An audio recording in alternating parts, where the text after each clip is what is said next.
స్టేట్‌ల highest position ఏందండి పొలిటికల్‌గా? CM ఎవరికైనా చీఫ్ అది ఆల్రెడీ ఎవరున్నారు? ఆయన ఉన్నారు. అంతకు మించి ఇంకేమైనా ఉందా? మనం రాష్ట్ర రాజకీయాలే మాట్లాడుతున్నాం. మనం దేశ కంటిన్యూ రాజకీయాలు అవ్వాలనుకుంటారు కదండి. మాట్లాడుతున్నాం. 25 ఏళ్ళు 30 ఏళ్ళు ఉండాలనుకుంటారు కదా. ఆయన ఉన్నన్ని రోజులు ఆయననే ఉంటాడు.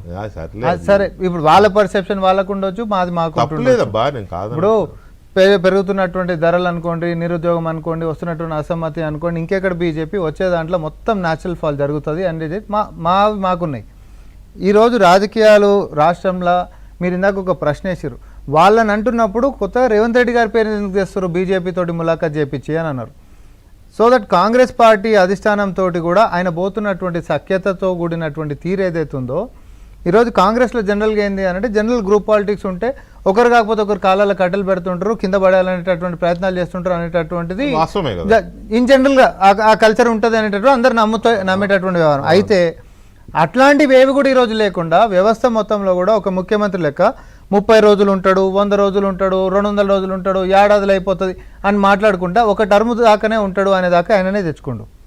ఒక టర్మ్ కాదు, 2 టర్ములు బ్రహ్మాండంగానే ఉంటాడు. దాని తర్వాత కాంగ్రెస్ పార్టీని ఈ 10 టర్ముల్లోనే జాతీయంగా కూడా అధికారంలోకి తీసుకొని వస్తాడు. దాంట్లో ఏది క్రియాశీలకమైనటువంటి పాత్ర పోషిస్తాడు అనేటటువంటి అన్నారు, మీరు కూడా అంటున్నారు. కానీ మీ బీసీసీ అధ్యక్షుడే త్వరలో బీసీ సీఎం అని ఆయన అంటాడు.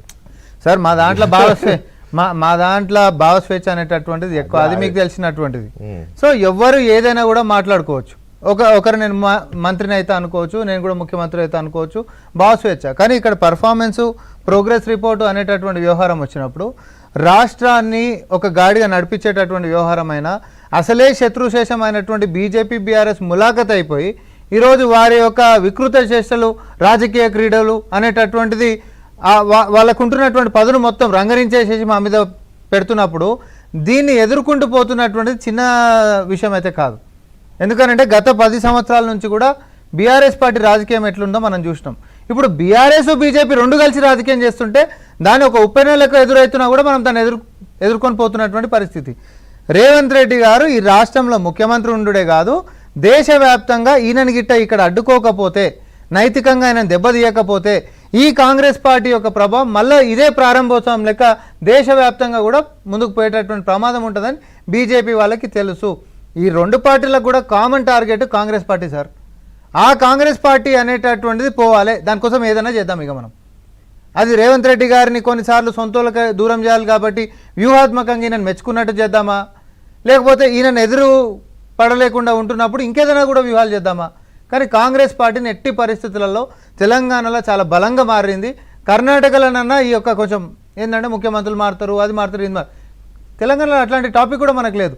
సో ఈడ కొంచెం నీరు గార్చి ప్రజల్లో ఒక అపనమ్మకాన్ని రగిల్చేటటువంటి ప్రయత్నం బీజేపీ బీఆర్ఎస్లు చేస్తున్నాయి. కానీ ఇట్లాంటివన్నీ చాలా చూసి వచ్చిండ్రు. ఎందుకంటే ఒకటే కుటుంబంలో 4 కలిసి వచ్చినప్పుడు ఈరోజు ఆ 4తోటి కాక ఆయుధాలు అనేటటువంటి వదిలిపెట్టినాక బీజేపీ తోటి మీరు అందరు కలిసిపోయి మళ్ళీ ములాఖత్ చేసిన, మీరందరు కలిసి మళ్ళీ యుద్ధానికి వచ్చిన, మీ వ్యూహాలకి ప్రతి వ్యూహాలు మా కాడ ఎప్పుడు తయారై ఉంటాయి. సో రేపొద్దున మీరు రాజకీయం అనేటటువంటిది మేము మా పాలన మా వైఫల్యం అని మీరు మాట్లాడినప్పుడు గత 9.5 సంవత్సరాల వైఫల్యపు చరిత్ర మీదైనా, 12 సంవత్సరాల వైఫల్యపు చరిత్ర బీజేపీ పార్టీదైనా, ఈరోజు వరకు నేను మాట్లాడుతున్నా.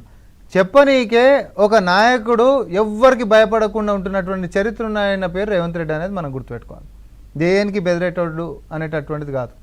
మోడీ కాదు, మోడీ వాళ్ళ డాడీ వచ్చినా ఇంకోటి వచ్చినా అనేది సోషల్ మీడియాలలో ఈ మధ్య బాగా పోతున్నటువంటి అంశం. ఏదున్నా రేవంత్ రెడ్డి గారికి భయం అనేటటువంటిది లేదు అనేటటువంటిది అది అందరికీ తెలిసినటువంటిది. ఎవరితో సాధ్యమవుతుంది అంటే ఎక్కువ తెలుగు మోడీ వాళ్ళ డాడీ రానవసరంగా అట్లాంటివి కూడా ఏం లేవు. అట్లాంటివన్నీ కూడా జరుగుతున్నాయి. అట్లాంటి అయితే కాదు, 2-3 సార్లు శంకర్ అని ఒక మాట మాత్రం అన్నాడు, వేరే పార్టీలో అవసరం లే, 10 మంది రేవంత్ రెడ్డిలో సమానంగా మా పార్టీలో 10 మంది హరీష్ రావు లెక్క మా పార్టీలో, 10 మంది హరీష్ రావు లెక్క మీ పార్టీలో ఉండొచ్చు, కానీ 10 మంది రేవంత్ రెడ్డి కాదు. రేవంత్ రెడ్డి గారి దాంట్లో 10% కూడా మీ పార్టీలో లేరు. అందుకని మీ పార్టీ పరిస్థితి గానే ఉంది. మీ ఇద్దరు కలిసి ములాఖత్ అయిపోయి ఎన్నికలలో పోటీ చేసిన 8 సీట్లకు ఒకరి మీద టార్గెట్. ఒక లైన్ యాడ్ చేస్తా సార్. ముఖ్యమంత్రులు ఆయన ఇందాక ఏమాట అన్నాడు అంటే వేరే పార్టీ నుంచి మాకెందుకు అని అన్నాడు. హిమంత బిశ్వా శర్మ అయినా, షిండే అయినా, లేకపోతే సువేందు అధికారి అయినా, పేమా ఖండు అయినా, లేకపోతే బీరేన్ సింగ్ అయినా, ఇవందరూ కూడా కాంగ్రెస్ పార్టీయో లేకపోతే ఇంకో పార్టీలకేం తీసుకొని ముఖ్యమంత్రులు చేసుకున్నటువంటి వ్యవహారాలు.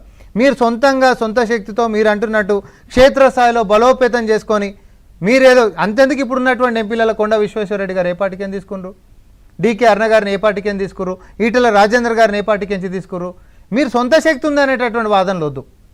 ఎంపీలు సగం మంది వేరే పార్టీకి నుంచి వచ్చిన వాళ్ళే కదా, మాకేం అవసరం అనేటటువంటి డిఫెన్స్ కి బాగుంటుందేమో, కానీ రియాలిటీకి బాగుండదు. సో రేవంత్ రెడ్డి గారు అనేటటువంటి వ్యక్తిని ఎదుర్కోవాలనంటే కేవలం వ్యూహం మాత్రమే కాదు, ధైర్యం కూడా ఉండాలి. ఆయన ఒక పెద్ద మొండోడు. నేను చెప్తున్నా కేసీఆర్ అనేట వ్యక్తి మొండోడు అని విన్నాం, ఈయన జగమొండోడు. నేను అది కూడా అంటున్నా. ఈ మొండితనం ఉంటున్నటువంటి వాళ్ళకి ముంగట వెనకాల ఏం కనబడదు. ఒకటి అనుకోండి జయసుడు మాత్రమే వాళ్ళకి లెక్క ఉంటుంది. అందులో ఈ జగమొండి లెక్క రేవంత్ రెడ్డి గారు ఉంటున్నప్పుడు బీజేపీ బీఆర్ఎస్ వ్యూహాలు ఈరోజు రాజకీయం కోసం మాత్రం 4 అడుగులు కిందికి దిగిన రాజకీయ వ్యూహాల వ్యవహారం వచ్చినప్పుడు మాత్రం 4 అడుగులు పైకే ఉంటాడు అనేటటువంటి మాత్రం నేను చాలా స్పష్టంగా బీఆర్ఎస్ పార్టీది ముగిసిన శకం అని ఇప్పుడు శంకర్ గారు అన్నారు, పాయల్ శంకర్ గారు. ఇంకా చాలా మంది అంటూ ఉంటారు ఈ మధ్యకాలంలో బాగా వినబడుతున్న మాట ఏంటంటే అది అయిపోయిందని, బీఆర్ఎస్ పార్టీ ముగిసిన శకం అని ఇట్లా రకరకాల కామెంట్స్ వస్తున్నాయి. అది ముగిసిపోయిన శకమా లేక దాన్ని ముగించేయాలి అనే స్ట్రాటజీలో భాగంగా బీజేపీ వేస్తున్న ఎత్తుగడల? ఎందుకంటే ప్రాంతీయ పార్టీ ఒకదాన్ని చంపేస్తేనే అక్కడ స్పేస్ని బీజేపీ కైవసం చేసుకునే అవకాశం ఉంటుంది. ఎందుకంటే కాంగ్రెస్ పార్టీ ఆల్రెడీ ఎమర్జ్ అయి ఉంది, బీజేపీ ఎమర్జింగ్ స్టేజ్లో ఉంది. ఇంకా పూర్తి స్థాయిలో ఎమర్జ్ అవ్వాలి అని అంటే దాన్ని చంపేయాలి. ఆ చంపేసే ప్రస్థానంలో భాగంగా జరుగుతోందా అనేది. తర్వాత రేవంత్ రెడ్డి ఎదుగుతున్న ఒక వోకల్ లీడర్ కాంగ్రెస్ పార్టీలో. నిజానికి కాంగ్రెస్ పార్టీలో ఆ స్థాయిలో ఉన్న వోకల్ లీడర్స్ ఎవరు లేరు ఇప్పుడు. ఇంకా అసలు పార్టీలోనే లేరు, దేశవ్యాప్తంగా ఉన్న పార్టీ ఇంక్లూడింగ్ రాహుల్ గాంధీ.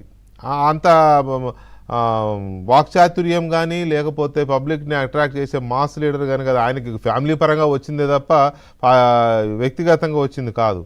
మొన్న పార్లమెంట్లో మహిళా బిల్లు అండ్ ఈ డీలిమిటేషన్ బిల్లు ఆగిపోయే క్రమంలో వచ్చిన ప్రతిపక్షం తీసుకొచ్చిన ఫార్ములా అది కరెక్ట్ ఫార్ములా